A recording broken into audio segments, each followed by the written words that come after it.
After his first pathetic failure to break her, the Sovereign locked Wonder Woman in a humming coffin of a room, one of Luthor's cruel inventions, cold as a morgue and twice as merciless. Meals arrived whenever the guards remembered. Days, nights, they bled together. Starved of contact, her mind began to fabricate its own.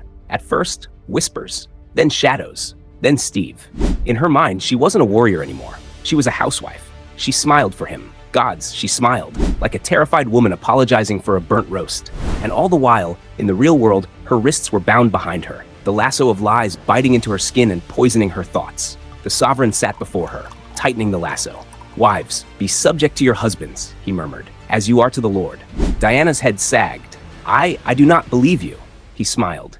"You will." The lasso tightened, bones groaned, muscles screamed. She fled into the hallucination, anywhere to escape the pain. Back to Steve. Back to the dinner table. "It's a little tough, isn't it?" he prodded. She apologized again and again. She promised to do better. He kissed her cheek as if she existed only to please him. In the real world, the Sovereign droned on about obedience, about his childhood dog rolling onto her back, soft belly exposed. "Submission," he said, tapping her forehead with the lasso, "is the source of happiness." He leaned in.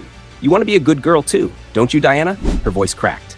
I want to feel your Adam's apple, under my palm, as I push." His smile vanished.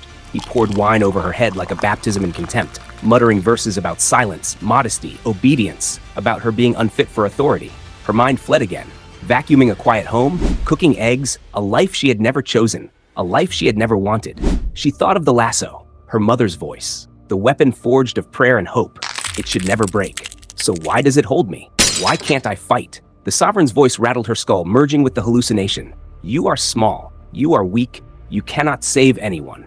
She closed her eyes. "I am conquered. I am only a daughter." In the real world, he watched her crumble. He placed a crown on his head.